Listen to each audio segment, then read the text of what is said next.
नमस्ते दोस्तों, आप सभी का स्वागत है बुक पिलो यूट्यूब चैनल पर, जहां पर हर संडे आपको मिलते हैं हाई क्वालिटी बुक समरीज। आज के इस वीडियो में मैं आपके साथ वो सारी स्ट्रैटेजी शेयर करूंगा जो मैंने the latte factor why you don't have to be rich to live rich, जिसे लिखा है डेविड बैक और जॉन डेविड मैन ने। अगर मैं ब्रीफ में आपके साथ ऑथर के बारे में शेयर करूं तो डेविड बैक एक फाइनेंशियल एक्सपर्ट हैं, टेलीविजन पर्सनैलिटी हैं और पूरे दुनिया में ये अभी one of the best financial author हैं, जिन्होंने 9 लगातार New York times best seller books publish की हैं और पिछले 2 दशकों से ये लाखों लोगों की हेल्प कर रहे हैं फाइनेंशियली फ्री होने के लिए अपने सेमिनार, स्पीचेस और टीवी प्रोग्राम से।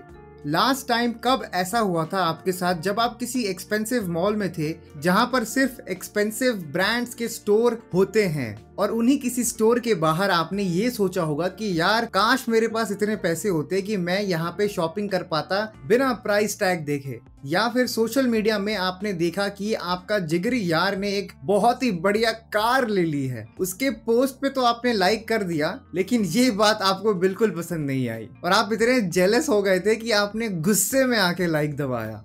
फाइनेंशियल इंडिपेंडेंस के लिए आपके पास 3 चीजें होनी चाहिए। पहली है बहुत सारे पैसे, ऑफ कोर्स, बहुत सारा फ्री टाइम और बढ़िया हेल्थ कंडीशन। अगर आपके पास ये 3 चीजें हैं तो आप ऑलरेडी फाइनेंशियल इंडिपेंडेंट हो। लेकिन ज्यादातर लोग फाइनेंशियल इंडिपेंडेंस अचीव ही नहीं कर पाते हैं और कर भी लेते हैं तो ना ही उनके पास इतनी एनर्जी रहती है और ना ही उनकी हेल्थ अच्छी रहती है कि वो अपने हार्डवर्क को एंजॉय कर सके। लेकिन क्या आप मेरी इस बात से एग्री करेंगे कि अगर मैं आपको कहूँ जितने भी लोग ये वीडियो देख रहे हैं अगर वो कुछ स्ट्रैटेजीज को फॉलो करेंगे जो मैंने इस वीडियो में डिटेल में शेयर किया है, वो आराम से फाइनेंशियली इंडिपेंडेंट हो जाएंगे और ये बहुत ज्यादा डिफिकल्ट भी नहीं है। बस आपको इस वीडियो को बिल्कुल एंड तक देखना है, चाहे आप वीडियो की स्पीड ही क्यों ना बढ़ा दो। मेरा गोल इस चैनल से यही है कि मैं 10,000 लोगों को फाइनेंशियल इंडिपेंडेंस अचीव करने में हेल्प करूंगा और इस वीडियो के थ्रू मैं पूरे देश के लोगों को फाइनेंशियल नॉलेज प्रोवाइड कर रहा हूँ, जो कि आपको यूनिवर्सिटी, स्कूल और कॉलेजेस में नहीं मिलती है। द लैटे फैक्टर बुक एक फिक्शन बुक है जिसमें एक कैरेक्टर है जिसका नाम है जोई और जोई के लाइफ में वो सारी प्रॉब्लम्स है जो हमारी लाइफ में है, जैसे कि हमेशा पैसे और टाइम की कमी होना और अपने एम्बिशन, पैशन या हॉबी को टाटा बाय बाय कर देना, क्योंकि जोई एक फुल टाइम जॉब में फंसी हुई है जहां पर उसका पूरा समय सिर्फ और सिर्फ उस जॉब पे ही चला जाता है। और इस बुक में जोई बहुत ज्यादा स्ट्रगल कर रही होती है जब तक कि वो एक कैरेक्टर जिसका नाम है हेनरी उससे नहीं मिलती है। हेनरी जोई को कुछ ऐसी अनोखी फाइनेंशियल एडवाइसेस शेयर करता है जिससे कि जोई का जो पैशन है फोटोग्राफर बनना और दुनिया घूमना वो पूरा हो जाता है और साथ ही साथ वो फाइनेंशियली भी फ्री हो जाती है। इस वीडियो में आप सीखने जा रहे हैं कि कैसे कंपाउंडिंग इंटरेस्ट से आप करोड़पति बन सकते हैं और मंथली या ईयरली बजट बनाना एक बेवकूफ़ी है। और उसके बाद हम ये सीखेंगे कि कैसे ऑटोमेशन स्ट्रैटेजी को फॉलो करना चाहिए और कैसे हम सिर्फ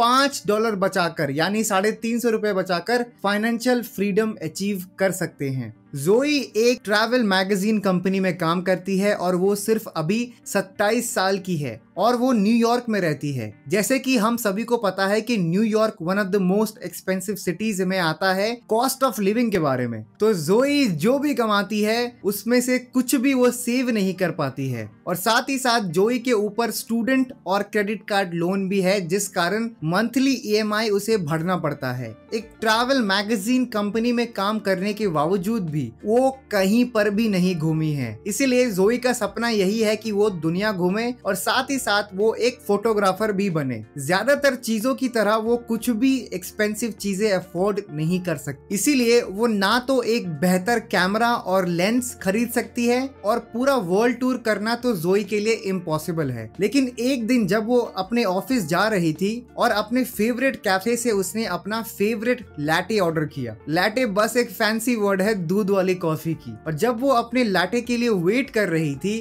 तभी उसकी नजर एक फोटो फ्रेम पे पड़ी और उस पेंटिंग ने उसको इतना ज्यादा आकर्षित किया कि वो पूरे टाइम बस उसे घूरती ही रह गई जब तक कि उसका लैटे उसके हाथों में ना आ गया। और जब वो ऑफिस पहुंची तो उसका ध्यान सिर्फ और सिर्फ उस फोटो फ्रेम पे ही अटका हुआ था। और लंच ब्रेक में जब उसने अपने बॉस के साथ ये चीज शेयर करी करी तो उसके बॉस ने भी यही कहा कि तुम्हारे क्यूरियोसिटी का जो आंसर है वो सिर्फ एक बंदा दे सकता है और वो है हेनरी, जो कि उस कैफे का ओनर भी है और बैरिस्टा भी है। बैरिस्टा उसे कहते हैं जो जनरली कॉफी सर्व करता है। तो नेक्स्ट मॉर्निंग जोई अपने क्यूरियोसिटी के साथ उस कैफे गई और उसने देखा कि उस पेंटिंग के नीचे एक प्राइस टैग लगा हुआ था $1200 पर मंथ, यानी 88,000 रुपीज पर मंथ सिर्फ उस पेंटिंग के लिए। जोई बिल्कुल शॉक्ड हो गई कि कोई पेंटिंग इतनी एक्सपेंसिव कैसे हो सकती है, और वो जब तक उस कैफे से निकलती उतने में ही हेनरी ने उससे कहा कि तुम इसे खरीद क्यों नहीं लेती। जोई ने कहा कि ये बिल्कुल ही मेरे बजट के बाहर है। तो हेनरी ने मुस्कुराकर ये कहा कि अगर तुम अपना फेवरेट लैटे अफोर्ड कर सकती हो जिसकी कीमत सिर्फ $5 है तो तुम इस पेंटिंग को भी अफोर्ड कर सकती हो।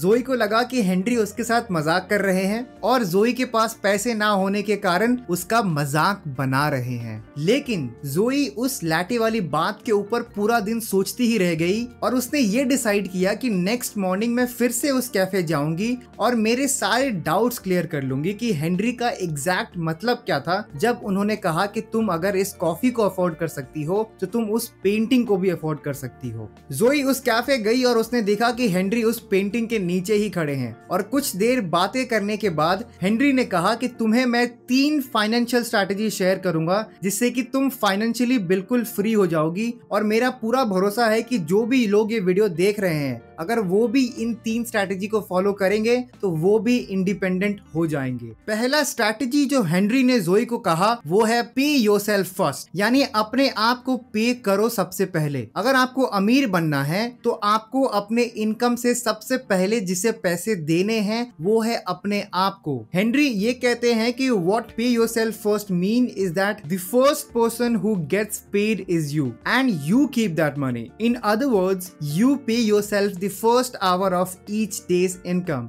हम हमेशा अपने आप को सबसे बाद में पैसे देते हैं। अगर आपको सैलरी मिलती है हर महीने के फर्स्ट वीक में तो आपका पहला काम यही होना चाहिए कि उस सैलरी का कुछ परसेंटेज पहले ही अपने लिए निकाल लो और उस पैसे को कहीं पे इन्वेस्ट करना शुरू कर दीजिए। चाहे वो शेयर्स लेना हो या फिर अपने रिटायरमेंट के लिए पैसे इन्वेस्ट करना हो, उससे फर्क नहीं पड़ता। इस मेथड से आप अपने आप को वैल्यू कर रहे हो जो कि मैक्सिमम लोग नहीं करते। अपने रिटायरमेंट प्लान के साथ कंपाउंडिंग इंटरेस्ट का फायदा लेना है आपको। अगर जोई $5 हर रोज सेव करती है तो पूरे साल के लिए, और अगर 10% कंपाउंड इंटरेस्ट रेट बनता है तो पूरे साल में वो ऑलमोस्ट $1,885 बचा सकती है, जो कि ऑलमोस्ट है 1,38,000 रुपए। और इसी स्ट्रैटेजी को अगर वो 40 साल तक फॉलो करे तो वो $9,48,061 बन जाते हैं, जो कि इंडियन वैल्यू में है ऑलमोस्ट 7 करोड़ रुपए।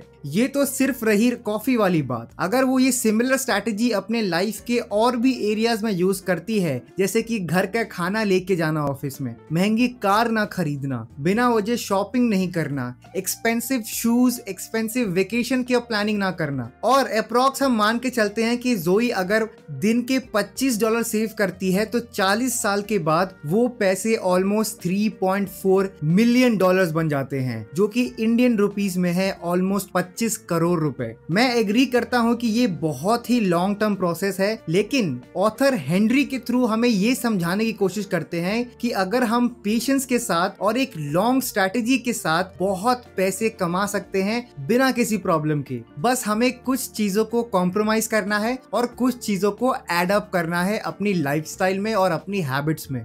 दूसरी स्ट्रैटेजी जो हेनरी ने जोई को सिखाया वो है द पावर ऑफ ऑटोमेशन। जोई पहले स्ट्रैटेजी से बहुत कंफ्यूज थी कि बड़े बड़े कंपनीज में लोग बजटिंग करते हैं और वो उनके लिए काम भी करता है, लेकिन इंडिविजुअल लेवल पे बजटिंग उतना इफेक्टिव नहीं है क्योंकि ये बहुत ही ज्यादा टाइम कंज्यूमिंग है और एक एक छोटी छोटी ट्रांजैक्शंस रिकॉर्ड करना बहुत ज्यादा मुश्किल है। ऑटोमेशन का बेस्ट एग्जाम्पल है नेटफ्लिक्स या फिर कोई भी सब्सक्रिप्शन प्लेटफॉर्म जो कि ऑटोमेटिकली ऑटोमेटिकली ही आपके बैंक अकाउंट से पैसे चार्ज कर लेती है, क्योंकि ये बहुत ही इजी है और साथ ही साथ बिल्कुल भी टाइम कंज्यूमिंग नहीं है। इसीलिए हेनरी जोई को ये समझाने की कोशिश करता है कि हर महीने सैलरी के साथ तुम अपना कुछ परसेंट ऑटोमेटिकली अपने दूसरे सेविंग्स अकाउंट में ट्रांसफर कर लो, जिससे कि तुम्हें हर महीने ये सोचना ना पड़े कि इस महीने में कितने पैसे डालूं अपने दूसरे सेविंग्स अकाउंट पे। जोई के मन में एक और कंफ्यूजन ये था कि 10% कंपाउंड इंटरेस्ट आज के इस मार्केट में पॉसिबल है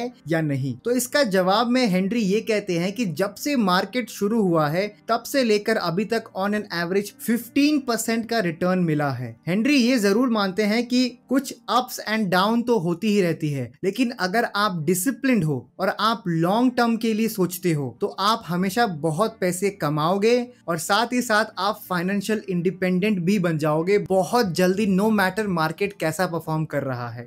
तीसरा और सबसे बेस्ट स्ट्रैटेजी जो मुझे लगा कि हेनरी ने जोई को ये कहा कि तुम्हें इंतजार नहीं करना चाहिए रिच लाइफ जीने के लिए, तुम्हें आज से ही वो लाइफ जीना शुरू करना है। यानी you don't have to wait until retirement to live rich, you can start living rich from now. Henry ने जोई को ये पूछा कि तुम्हारा ड्रीम क्या है, तो जोई ने कहा कि मुझे एक फोटोग्राफर बनना है और दुनिया घूमना है, जिससे कि मैं जिस ट्रैवल मैगजीन कंपनी में काम करती हूँ वहां पे मैं अपने ट्रैवल फोटो शेयर करूं और अपने एक्सपीरियंस लोगों के साथ भी शेयर करूं, जिससे कि लोग भी मोटिवेट हो घूमने फिरने के लिए और अपने पैशन को फॉलो करने के लिए। हेनरी ये कहते हैं कि जो भी आपके सपने हैं उसे हमेशा छोटे गोल्स में कन्वर्ट कर दो। यानी जोई को एक फोटोग्राफर बनना था, जिसके लिए उसे फोटोग्राफी की एजुकेशन लेनी चाहिए और हेनरी ने पूछा कि फोटोग्राफी कोर्स की प्राइस क्या है जो जोई को पसंद है। जोई ने कहा कि मुझे जो कोर्स पसंद है और जिस व्यक्ति से मुझे ट्रेनिंग लेनी है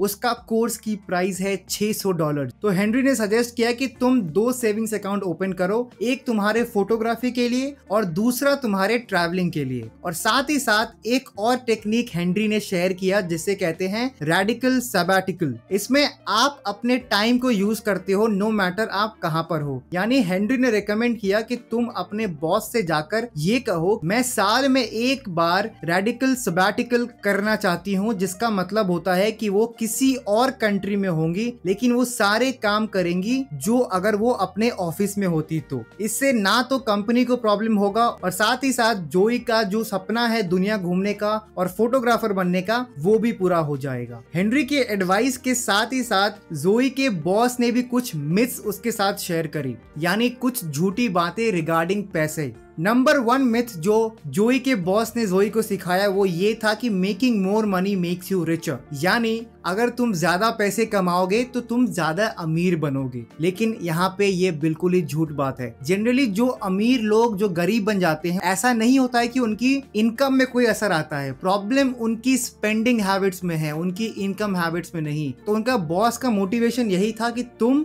बस अपने स्पेंडिंग हैबिट पे फोकस करो, ना कि अपनी इनकम हैबिट्स पे। दूसरा मिथ है you need money to make money, यानी तुमको पैसे चाहिए पैसे बनाने के लिए। जैसे कि $5 की जो वो लैटे कॉफी वो पीती थी उसे अगर वो सेव करे तो भी वो कितने पैसे बना सकती थी। तो इसीलिए जरूरी नहीं है कि हमेशा आपके पास बहुत ज्यादा पैसे हो तभी आप पैसे कमा सकते हो। तीसरा मिथ जो जोई के बॉस ने जोई के साथ शेयर किया वो ये है कि someone else will be there for you to fall back when times get hard, यानी जब भी आपको पैसे की दिक्कत आएगी तो कोई ना कोई व्यक्ति आपके साथ जरूर रहेगा। ये बहुत ही बड़ा झूठ है, क्योंकि जब आपको फाइनेंशियल प्रॉब्लम होगा तो जो आपके जिगरी दोस्त हैं वो भी आपकी हेल्प नहीं करेंगे, इवन कई बार तो फैमिली वाले लोग भी हेल्प नहीं करते, तो दोस्त तो बहुत दूर की बात है। और ये सारे स्ट्रैटेजीज जोई ने पूरे तरीके से यूज किया, यानी वो अपने कंपनी के HR टीम के पास जाकर उसने रिटायरमेंट प्लान के बारे में डिस्कस किया और प्रपोजल दिया कि मुझे अपने सैलरी का कुछ % ऑटोमेटिकली रिटायरमेंट पे इन्वेस्ट करना है, उसके लिए मुझे क्या करना पड़ेगा। और साथ ही साथ जोई ने अपने आप को भी पे करना शुरू कर दिया, जिससे वो बहुत ही सेफ जगह इन्वेस्ट करना शुरू कर दिया। उसके बाद जोई ने 2 नए बैंक अकाउंट ओपन किया, एक उसके फोटोग्राफी के लिए और एक वीक उसके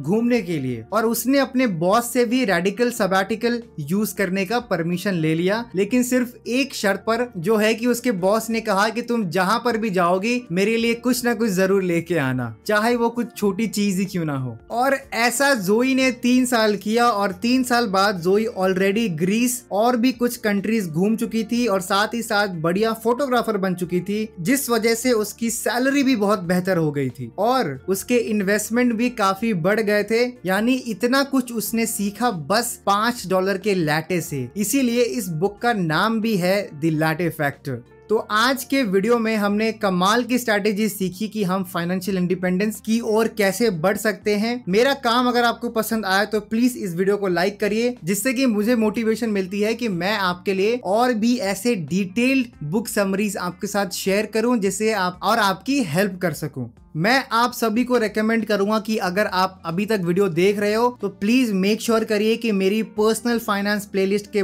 सारे वीडियोस देखो, क्योंकि उसमें आपको इतना नॉलेज मिलेगा जो कि शायद ही आपको किसी और जगह मिलेगा। अगर आपने इस वीडियो से कुछ भी नया सीखा है तो प्लीज इस चैनल को सब्सक्राइब कर दीजिए और हर संडे मेरी वीडियोस देखकर आप कुछ नया सीखिए। तो मैं मिलूंगा आपसे नेक्स्ट वीडियो में, तब तक के लिए कीप रीडिंग, कीप ग्रोइंग।